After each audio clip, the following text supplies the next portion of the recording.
Welcome back to the channel, Free Riders. Thanks for checking out another video.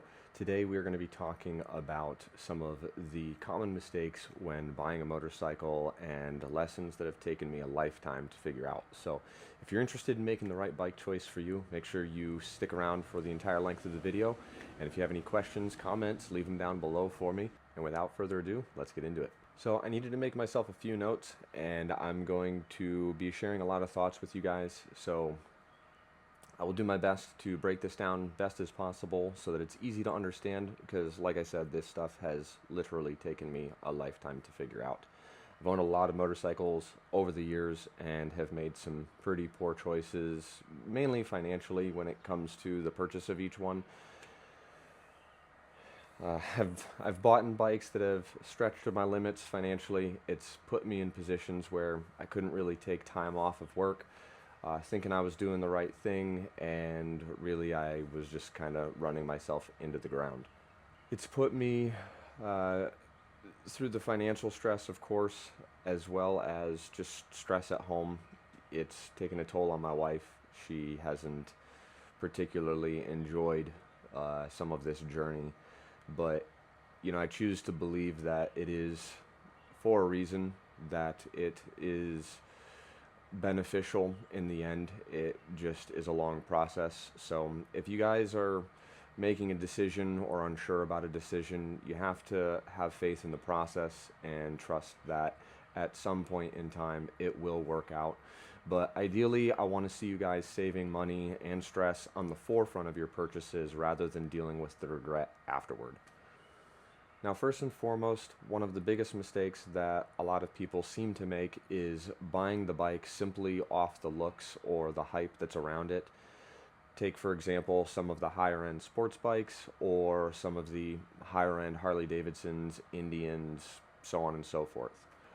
On top of that, or mixed into that, is you might find yourself in a position to where you're purchasing a motorcycle that causes you to attempt and ride a bike that is beyond your limits or beyond your skill level.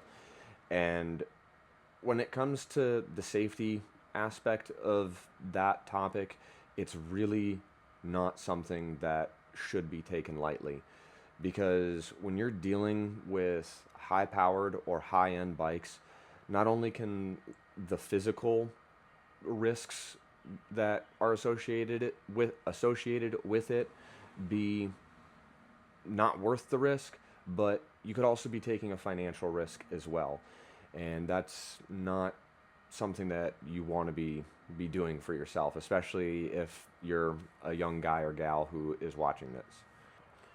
Now, what really matters when you are making your motorcycle decision, of course, your skill level, but what type of riding are you going to be doing? What actually matters? Is it the looks or is it the functionality?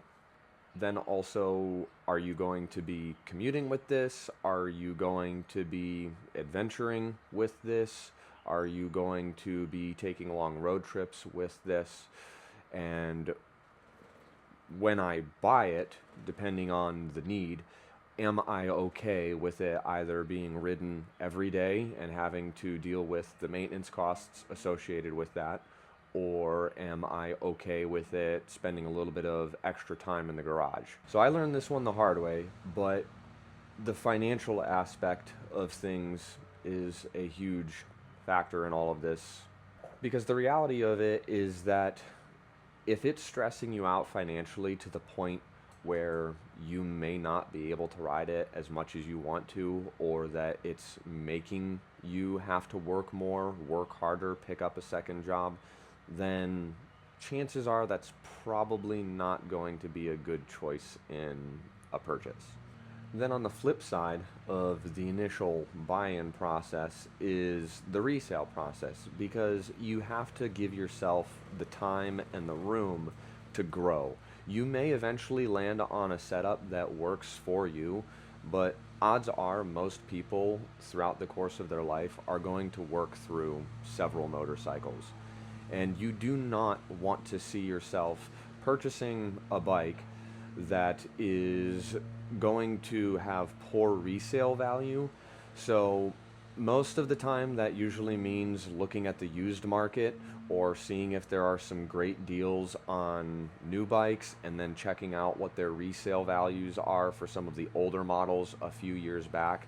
I would say that 3 to 5 years is a good general rule of thumb, is to look back that number of years, because you most likely should be owning this motorcycle for, like, at a minimum a year.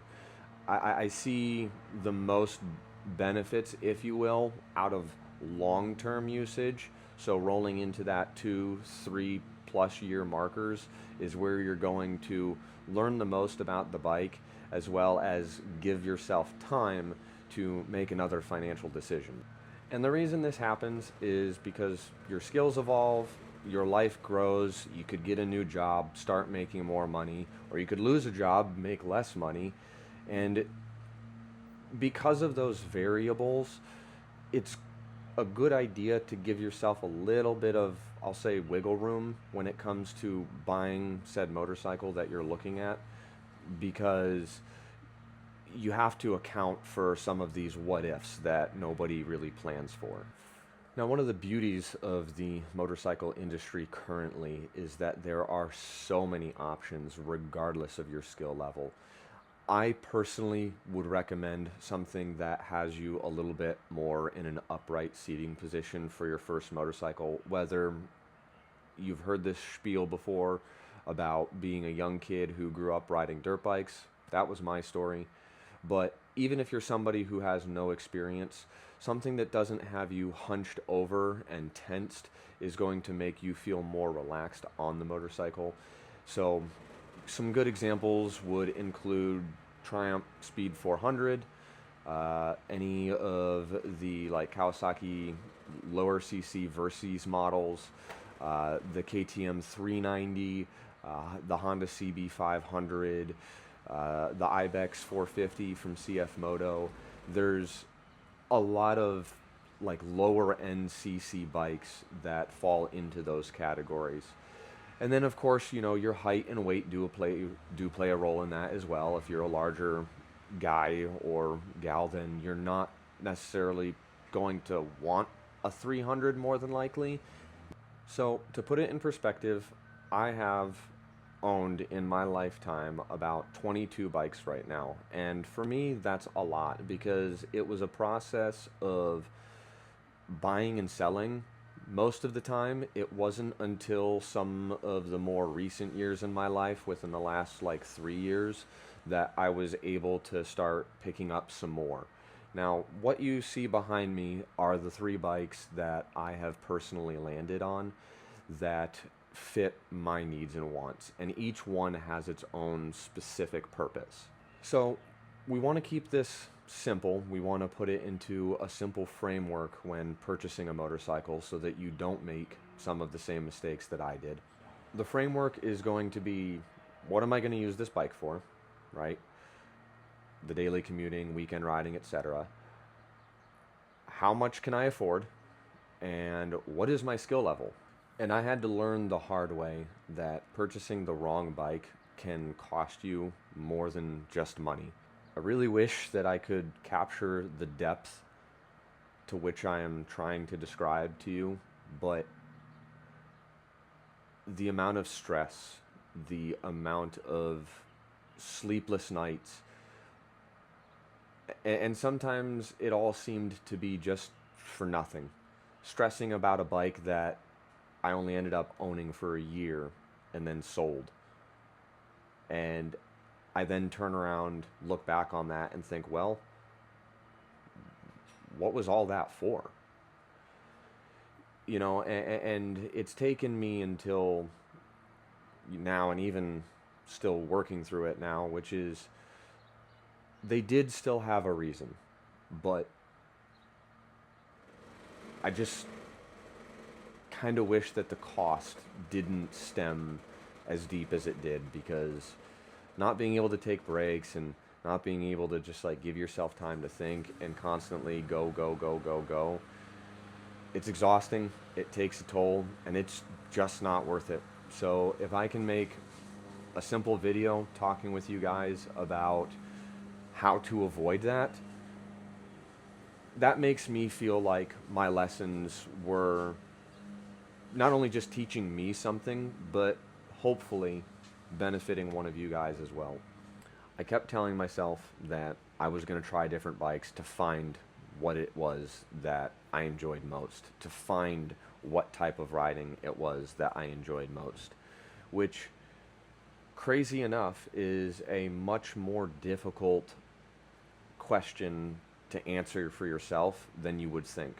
Because of the number of motorcycles that exist on the marketplace today, you have some really great options. But once you start getting into the high-end bikes, right, the leader bikes or the Harleys or the Indians, then have you start putting yourself in a position to where the finances can become a little bit more of a risk than, I'll just say, the speed. Now, I love motorcycles and I always will, but my decisions in the past have cost me more than just money. And if I can help you avoid that even just a little bit, then this video was worth it. And of course, I will have to make sure to give you guys a follow-up video talking about my 3 bikes more in depth. So if you liked the video, make sure you hit that thumbs up button, subscribe to the channel, and until next time, we'll see you later.